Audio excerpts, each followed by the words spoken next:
Hello and welcome to light of law. मेरे सारे BEd versus BTC के साथियों, कल कोर्ट की कार्रवाई और वो भी एकदम धुआंधार कार्रवाई, लगातार सुनवाई और साथ ही जिसमें आप देखिए कि ऑनरेबल जस्टिस सुधांशु धूलिया और अनिरुद्ध बोस के सामने बीएड की तरफ से इतने अमित पवन थे, उसके बाद से पीएस पटवालिया, फिर सरकार के एनसीटी के वकील, फिर बंगाल प्राइमरी बोर्ड के वकील, पूरी एक लॉ भी काम कर रही थी। वहीं दूसरी तरफ जो थी आप देखेंगे तो मीनाक्षी अरोड़ा जो बीटीसी के केस को लीड कर रही है बंगाल की तरफ से, वहीं बिहार से बीटीसी के वकील, और एक बड़ा ही तगड़ा आर्गुमेंट और बहुत सारे केसेस के रेफरेंस, और फाइनली उसमें बहुत सारी चीज़ें निकल के आई। देखिए इसमें हाँ मैं भी था, कुछ साथी जो कह रहे थे कि आप भी, हाँ वो मैं ही था, लेकिन मैं अपना नाम बताना उचित नहीं समझता था। ठीक है, तो वहाँ सारे लोग थे और लगातार सुनवाई चल रही थी और इसमें काफ़ी सारी चीज़ें निकल के आई। इसमें बहुत सारे मिथ भी मैं अब आप लोगों के बीच में देख रहा हूँ। जैसे कुछ लोग कह रहे हैं कि एनसीटी जो है वो बीएड के पक्ष में आई थी, कोर्ट में नहीं। ये गलत बात है। सुप्रीम कोर्ट ने प्रॉपर उनको इंस्ट्रक्शंस दिए थे कि आप भी आकर के अपना पक्ष रखिए। कोर्ट ने ऑर्डर किया था, इसलिए एनसीटी को अपना वकील लाना पड़ा। वो बीएड के पक्ष में नहीं थे। ऐसे बहुत सारे, जैसे राजस्थान के बारे में ये कहा जा रहा है कि राजस्थान जो है वो बीटेड के पक्ष में अपना वकील लेके आया था। ये भी गलत, सॉरी बंगाल जो है वो बीटेड के पक्ष में अपना वकील लेके आया था। नहीं, ये भी गलत बात है। दोनों ही बातें गलत हैं। ना बीटेड के पक्ष से किसी राज्य सरकार ने वकील भेजा था और ना एनसीटी जो है वो सीटेड के पक्ष में आई थी। तो ये दोनों ही मिथ बात है। अब आपको यहाँ से रेगुलर और सही जानकारी दे। देखिए बहुत सारे लोग कमेंट तो कर दे कि आप जल्दी बताइए। देखिए हमारे लिए पॉसिबल नहीं है ना, हम आपको कुछ भी गलत नहीं बता सकते। फैक्ट हुआ है, बहुत सारी चीज़ें हुई हैं, तो ऑर्डर का इंतज़ार करना पड़ता है, सारी चीज़ें देखनी पड़ती है, क्योंकि हम अगर आपको कुछ गलत बताएंगे तो ये हमारे लिए सही नहीं है, क्योंकि हम ऐसा नहीं बोल सकते, हमारे भी कुछ प्रोटोकॉल्स होते हैं। चलिए अब आपके पूरे केस का ब्यौरा आप अगर एक लाइन में समझें या दो लाइन में समझें, हर तरीके से आपको समझा देंगे। कुल मिलाकर के बातें कहाँ पहुँच रही हैं, प्रीवियस वीडियो अगर आपने देखी होगी, ठीक वैसा ही कुछ बेस यहाँ पे बनता हुआ जा रहा है।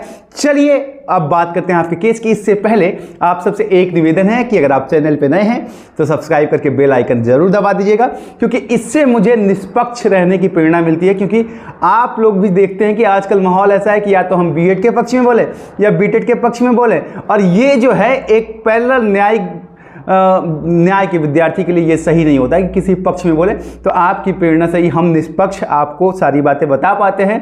तो चलिए सब्सक्राइब जरूर कर लीजिएगा। देखिए अब आपको एक कोर्ट रूम के अंदर लेके चलते हैं और समझाते हैं कि क्या क्या मामला हुआ। देखिए सबसे पहले तो केस इतना लंबा था कि पहले डाउट लग रहा था कि नहीं हो पाएगा, लेकिन चूंकि ऊपर के केसेस में से 6 केसेस अब्सेंट हो गए और बाकी 12 केसेस की अर्जेंट सुनवाई, मतलब तुरंत हो गई, 2-2 मिनट में निपट गया, इसलिए आपके केस का नंबर आ गया। और जैसे ही नंबर आता है तो आप देखिए कि ऑनरेबल जस्टिस सुधांशु धूलिया और अनिरुद्ध बोस के सामने बीएड की तरफ से एक बड़ा पैनल आ जाता है। बड़ा पैनल कैसे आता है कि देखिए कि एक तरफ तो अमित पवन आ गए थे, वहीं आप देखिए तो Patna high court, Punjab high court के जो जज थे, एक्स जज रह चुके हैं, पीएस पटवालिया, वो भी आ गए थे बीएड के पक्ष में। ठीक है, एनसीटी बीएड के पक्ष में नहीं आई थी। सुप्रीम कोर्ट ने उन्हें इंस्ट्रक्शंस दिए थे कि आप भी आकर के अपना पक्ष दीजिए, क्योंकि एनसीटी ही वो पार्टी है जिसने 2018 के बाद बीएड को अलाउ किया था ब्रिज कोर्स के साथ नोटिफिकेशन दे करके। तो उसे इसलिए बुलाया गया था कि आपका पक्ष क्या है।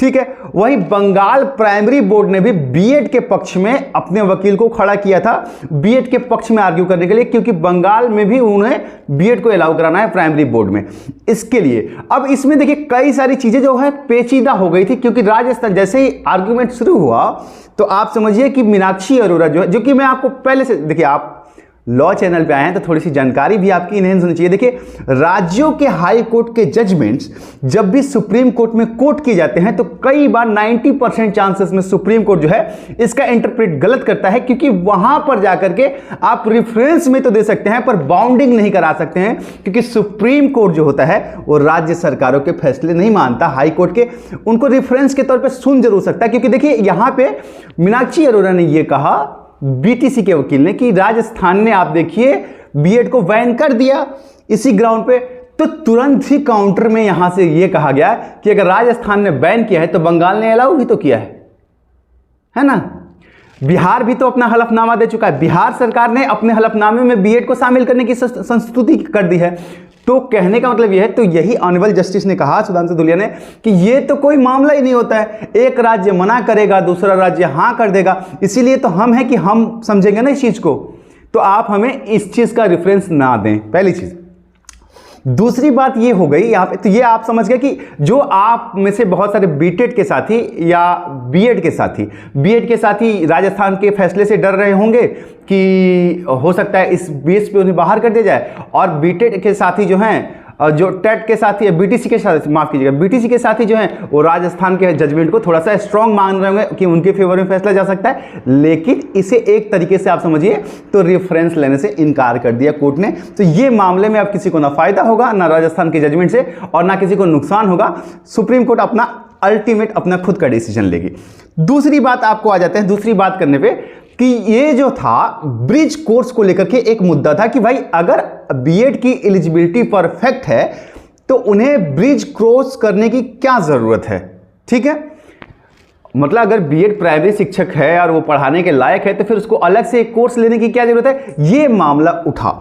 इसको लेकर के काउंटर में ये कहा गया कि ये कोई बड़ी बात नहीं है, बीएड की तरफ से ये कहा गया कि ये कोई बड़ी बात नहीं है जिससे कि आपको परेशानी हो, क्योंकि बहुत सारी ऐसी चीजें हैं जो समय के साथ डेवलप होती रहती है। जैसे पुलिस विभाग में अगर देखा जाए तो साइबर क्राइम पहले नहीं होता था, अब जब हो गया है तो एसपी और आईजी रैंक के अधिकारियों को भी साइबर क्राइम की पढ़ाई करनी पड़ती है, कंप्यूटर की पढ़ाई करनी पड़ती है। तो जैसे जैसे हम जो है मॉडर्न एजुकेशन की तरफ बढ़ रहे हैं तो बीच बीच में कोर्स कर लेना कोई बुरी बात नहीं है, ये एक पॉइंट इंसिस्ट किया गया। ठीक है, उसके बाद से एनसीटीई ने, याद रखिएगा, एनसीटीई ने जो सब्सक्राइब जरूर कर लीजिएगा, चाहे आप किसी भी पक्ष के हो, कम से कम आपको निष्पक्ष जानकारी मिलेगी और मुझे मोटिवेशन भी, तो सब्सक्राइब कर लीजिएगा। उसके साथ देखिए बीटीसी की और बीएड की तरफ से एनसीटी ही वो पार्टी है जिसने नोटिफिकेशन दिया था। तो एनसीटी के ऊपर ये पूछा गया कि आप बताइए कि क्या बीएड को अलाउ करना चाहिए या नहीं करना चाहिए। आपको मैं थोड़ा सा पीछे लेके जाऊं तो इसके पहले 3 सुनवाई पहले जब एनसीटी अपनी अप्रियंस लेके आई थी तो उसने एक बात कही थी कि अगर हम अभी सीटेट को बाहर कर देते हैं, इसमें से बीएड को बाहर कर देते हैं, तो कहीं ना कहीं पूरे देश में लगभग 20 करोड़ या समथिंग 2 करोड़ जो भी है, वाट एवर डेटा, मुझे इतना याद नहीं आ रहा है, पेपर में जो लिखा था कि मतलब लॉ एंड ऑर्डर की समस्या खड़ी हो जाएगी, तुरंत सड़कों पे प्रोटेस्ट हो जाएगा, इसलिए हम एक झटके में इन्हें निकाल नहीं सकते। इसको लेकर के ये कहा गया कि ये तो कोई मतलब ही नहीं बनता, लॉ एंड ऑर्डर संभालना आपका काम है, ये सरकार का काम है, ठीक है ना। लेकिन फिर भी चूंकि ये बात आप याद रखिएगा कि एनसीटी केंद्र की संस्था है जो ये डिसाइड करती है कि किस पैरामीटर पे शिक्षकों की नियुक्ति होगी, ये उसका संवैधानिक अधिकार है, और इसलिए ऑनरेबल कोर्ट ने कहा कि इस बारे में फैसला जो है लेने का अधिकार भी एनसीटी के पास है। यहां एक पॉइंट जो है बीएड के पक्ष में जाता हुआ दिख रहा है, क्योंकि एनसीटी ने ही खुद अपने नोटिफिकेशन में बीएड को अलाउ किया था, और अब ऑनरेबल कोर्ट का यह मानना है कि एनसीटी ही वो अधिकृत संस्था है जो इस पे फैसला लेने के योग्य है। तो वो अपने जो हैं आर्ग्यूमेंट्स कोर्ट में डाले, वो अपने एफिडेविट्स दें कि उनका पक्ष क्या कहता है, एनसीटी क्या कहता है। वहीं अब थोड़ा सा यहां से चलते हैं बंगाल की तरफ। बंगाल में भी मामला यह है कि बंगाल टेट के विद्यार्थी जो है वो सीटेट को और बीएड को बाहर करना चाहते हैं। उसको लेकर के उनके वकील जो है वो आर्ग्यूमेंट जब दे रहे थे तो बंगाल प्राइमरी बोर्ड ने बीएड के बच्चों के पक्ष में अपना आर्ग्यूमेंट रखा और ये कह दिया कि सरकार और संस्थान ही ये फैसला करें कि एलिजिबिलिटी क्या होती है। अगर ऐसा नहीं हुआ तो ये एक पिंडोरा बॉक्स खुल जाएगा जिसमें कि हर बच्चा अपने सहूलियत के हिसाब से ये मांग करेगा कि अगर वो 10वीं पास है तो उसे 10वीं पास है तो उस नौकरी में सिर्फ 10वीं के पास के लोग जाएंगे। और अगर तो ये इस तरीके से एक काउंटर बनाया गया कि अगर कोई यूपीएससी का कैंडिडेट है तो सबसे बड़ा एग्जाम देश का यूपीएससी, मेरी बात समझिएगा, सबसे बड़ा देश का एग्जाम जो है वो यूपीएससी। अब यूपीएससी के लिए एलिजिबिलिटी क्या है, ग्रेजुएशन, और उसमें पीएचडी वाले भी आ सकते हैं, कोई भी ग्रेजुएशन के ऊपर का एलिजिबल होता है। तो क्या सिर्फ ग्रेजुएशन के बाद के ऊपर के एजुकेशन वालों को कोई महत्व ना दीजिए जाए? उन्हें अलाउ किया जाता है अगर, तो इन्हें अलाउ क्यों नहीं किया जाएगा, ये एक मेरिट था। अब चूंकि कहने का मतलब ये था केस जो था वो लास्ट लाइन पे था और काफी लंबा आर्ग्यूमेंट होता था, पैनल भी आप देख रहे होंगे तो काफी बड़ा था, कोने में कहीं मैं भी खड़ा सुन ही रहा था। तो जो भी था तो वो सुनवाई पूरी हो नहीं पा रही थी और टाइम भी काफी ज्यादा बाहर हो रहा था, उसमें डबल बेंच में जाना भी था। तो इसलिए फाइनली इस केस को अब टॉप प्रायोरिटी पे लिया गया है। तो तो ये बड़ी बात है कि बीएड वर्सेस बीटीसी के केस को अब टॉप प्रायोरिटी पे लिया गया है और इसको 10 जनवरी को टॉप 10 केसेस में मेंशन करने की बात की गई है। You got my point. और इसमें यह कहा गया कि उस दिन सारे पक्ष जो आए उस दिन फाइनल फैसला सुरक्षित किया जा सकता है, इसलिए आप सारे अपने अपने तर्क को फाइनली लेकर के आए। तो देखिए, मैं अब यहां से एक और पक्ष आपको बताना चाहता हूं कि आप इस चीज को भी समझ लीजिए कि देखिए जो आर्ग्यूमेंट हुआ है उसमें जो की पॉइंट जो एनसीटी से पूछ लिया गया कि आप ही इसके अधिकृत अधिकारी हैं तो आप अपना पक्ष बताइए। तो यहां एक चीज आप समझिए कि एनसीटी ही वो संस्था है जिसने अपने फैसले में बीएड को शामिल किया था, और एक बार फिर से जब एनसीटी ही से ये पूछा गया कि आप ही बताइए कि शामिल करना चाहिए कि नहीं करना चाहिए, तो वो तो ऑलरेडी इस बात को कह चुका है।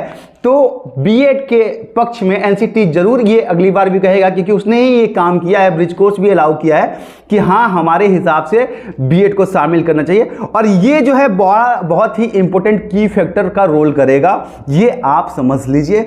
तो अब मान के चलिए कि 10 जनवरी को इस मामले में बड़ा फैसला होगा, और इसकी जानकारी मैं आपको तो दे ही दूंगा, लेकिन इस मामले में बड़ा फैसला हो सकता है। अब देखिए यहां से कौन से डायरेक्शन में फैसला जा सकता है ये भी आप समझ लीजिए। 2 डायमेंशन हो सकते हैं, या तो एनसीटी के बिहाफ पर बीएड को परमानेंट इंडक्ट कर लिया जाएगा, एक फैसला ये हो सकता है, क्योंकि आज जो ऑनरेबल जस्टिस सुधांशु धूलिया और अनिरुद्ध बोस जो थे उन्हें भी एनसीटी को अधिकृत किया था कि आप ही इसकी ऑथराइज्ड संस्थाएं आप बताइए। तो अगर एनसीटी वहां ये साफ सुथरे शब्दों में कहती है कि हाँ हम वो संस्था हैं और हमें लगता है कि बीएड को शामिल करना चाहिए, तो वहां से जजमेंट बीएड के फेवर में जाएगा।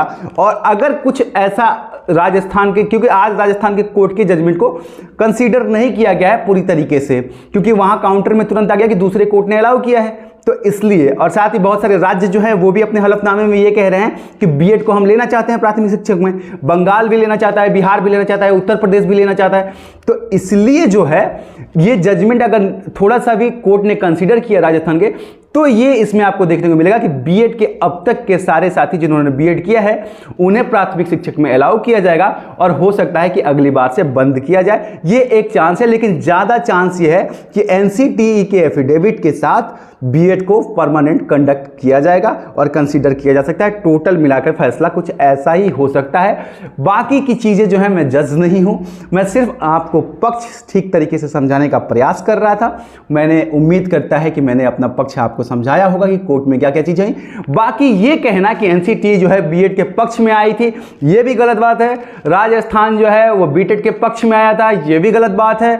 दोनों ही गलत बात है। दोनों संगठनों को जब एफिडेविट इंस्ट्रक्शंस दिए गए थे सुप्रीम कोर्ट के द्वारा, तो उन्हें आना ही पड़ा कोर्ट में अपना पक्ष रखने के लिए।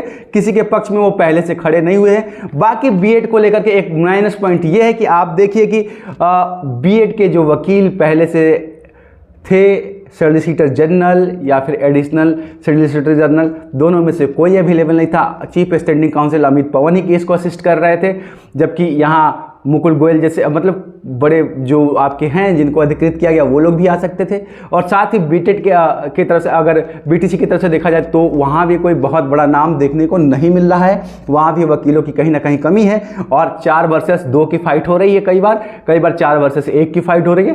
तो ये एक चीज़ है जो आपको आगे चल के थोड़ा सा प्रॉब्लमेटिक हो सकती है। उम्मीद करता हूँ कि आपको आज जानकारी मिल गई होगी। मिलता हूँ, तब तक के लिए प्रणाम। आप सबका चयन हो, सब खुश रहें, यही